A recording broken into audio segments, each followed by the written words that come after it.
On today's episode of Survivors to Thrivers podcast, I'm going to be talking to you about odds. The odds of good things happening, the odds of bad things happening, and what we can do to move those odds more in the direction of what we want to happen.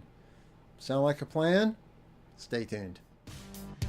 If you're a survivor of violence and are ready to get control of your life again, you're in the right place at the right time.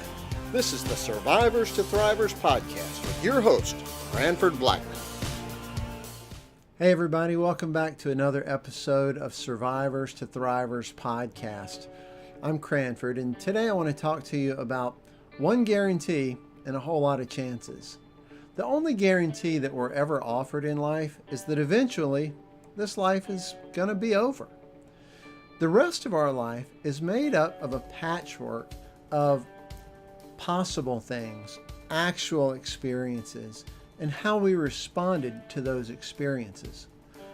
We deal with odds like that every day. What are the odds? What are the chances? What are the possibilities that something could go right or go wrong? And you know, if you get online, get on the internet, you can find the odds for practically anything. But I've got a couple here that I want to share with you. For instance, to win the Powerball jackpot that's here in the U.S., we have a 1 in 292 million chance of winning. Hey, you know how you can double those chances? You buy 2 tickets. Let's see, what else? Death by lightning. You have a 1 in 79,746 chances of being killed by lightning. Who comes up with this stuff? How do they figure that out? And according to the CDC, that's the Center for Disease Control, here in the U.S., there's a 1 in 10,000 chance of you being injured by a toilet. Hey, that's money well spent, our taxpayer money, on figuring that out, right? And finally, how about this one? Most of us can, connect with this. The chances of you tripping while walking and texting, 1 in 10. Now for me, in college, I didn't have anything to text with, but my chance of tripping was directly related to how attractive the young lady walking towards me was. I'm not trying to promote gambling here, but really, practically everything we do in life is a gamble. We don't know if it's going to turn out well or poorly. We don't know if we're going to succeed or fail. What about the test that I have to take? Am I going to pass it? What about my health? Am I going to be healthy for the rest of my life? Is my house safe from being burglarized? Will I have success in my business? Will my marriage succeed? So there are odds of success and failure in all of these things. And what we really want to do is try to move those odds towards our favor, or into our favor rather. And sometimes it doesn't take very much. For instance, your health. Am I going to be healthy? Am I going to be healthy into my older age? Well, if you'd like to move those odds into your favor, we'd be a little bit more careful about what we eat, right? We might exercise a little more. Maybe give up things like smoking or alcohol, or hamburgers. There's so many things you can do. Will I pass my test? Well, if you'd like to move the odds in your favor, maybe you study a little more. Maybe ask a few more questions. Get into a study group. All of those things can increase your odds of actually passing that test and passing it well. We talk about avoiding crime a lot. So when I mentioned, is my house, what are the odds of it being burglarized? And there's a lot of things you can look at. Do I leave my windows open? Are my doors unlocked? Do I leave things around that make it look like it would be a good idea for a burglar to come in? There are so many things. And, just a quick aside here, if you go to labcaf.com and take a look at some of the articles, I have articles specifically on that, especially like for in the holidays, how to make your house not look like a good target to invite a burglar or a criminal over. And that's another way. Take a look at the articles. read the wisdom that's out there from people who know about these sort of things and then apply them. That can decrease the odds of those bad things happening, because we really don't know what the odds are, what the chances are of success or failure. We don't know the number, but we might know that my marriage might not look too good because I really like to go out to bars and hang out with other people that I sometimes like to dance with or go home with, right? Those kind of things will ruin a marriage. So you don't know the odds specifically, but you do know that there are always things you can do to improve your odds, for your marriage. Support your spouse. Learn to communicate with them.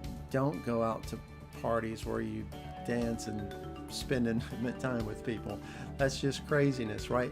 And yeah, that's a little drastic, but you know what I'm saying. There are always things we can do to improve our odds. And there are always things that we know we can stop doing or avoid doing so that the odds don't go against us. It's so common for people to think of situational awareness as just something to help us maybe improve our odds of not being victimized, of not becoming the victim of a crime or a terrorist event. But the truth is, and if you listen to my podcast, if you read the articles on labcaf.com, you'll know this, that situational awareness can really be used in any situation. Health, safety, your relationships, they really can, the odds really can be pushed in your favor, but only if you understand situational awareness, so that you can look at all the situation and see what's going on. What is everything that's over there that's going on, that's connected to the incident, to the thing that you want to happen? And how do you look at those things to see what are your opportunities to make it succeed? And what are the challenges that could cause it to fail?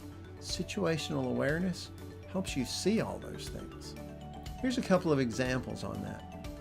Let's say dating. In today's world, I think it's pretty common if you're going to go out on a date with somebody, you look them up on social media, right? So let's say you're really hoping that this date goes well. So you're going to want some stuff to talk about. Maybe it's a date where you've only recently met this person, but you really want it to go well. So if we're being situationally aware, maybe we're looking at their social media. Let's look at what kind of pictures they have. Not just their pictures to go, oh, they look fun, but what are they looking fun at doing? Are there a lot of fishing pictures? That's important. If you don't like fishing, that could be a challenge for you.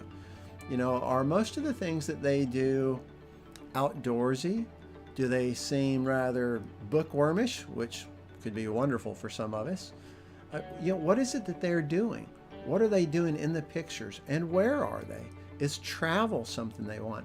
These will all give you something to talk about to kind of decrease the distance between the two of you in what you have to talk about, so that it can go better. Your date can turn out better than, if you're sitting there dumbfounded, not knowing what to say. When you look at their clothes, how do they dress? Are they very casual and relaxed, or are they more formal? And of course, again, it just depends on what you really like. Well, not only what you like, but what do you do? If they're very formal, but you like to wear sweatpants all the time, there could be a problem in that date, right? So it may also be that as you're learning these things, and I'm not saying you should be stalking somebody you're looking at dating, but I think it's okay to look and see who they are. What do they do? And as you're becoming more aware of who they are and how they are as a person, you get an idea of, will this work? Is there a possibility? Or maybe you just take that same information and go, you know what? That's the wrong guy. That girl's wrong for me. We are too far apart on too many things. And that's good. That still puts the odds in your favor, because you can go ahead and move away from something that looks like it's just not going to be for you. Here's another example, and this one's easy for me because I just had 2 new grandbabies. Uh, when you look at your house, you can go, what are the odds that my child would be injured in my home? Well, if you're just being unaware and kind of giving your house a cursory glance, you go, well, it looks good. I don't have any open fires in my home. Well, that's not really enough.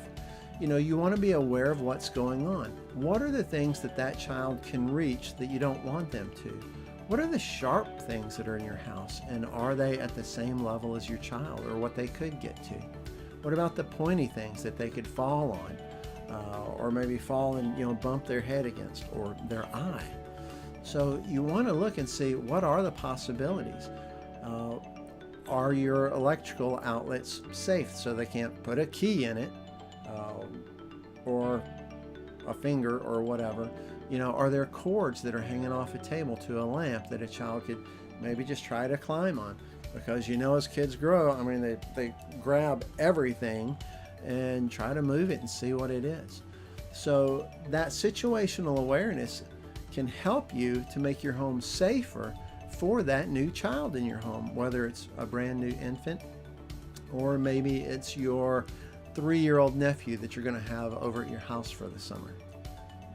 So as you can see, situational awareness, that simple skill that you have to choose to use, can make your life better. They can increase your odds of staying safer. They can increase the odds of your child being safer, or of your business being more successful.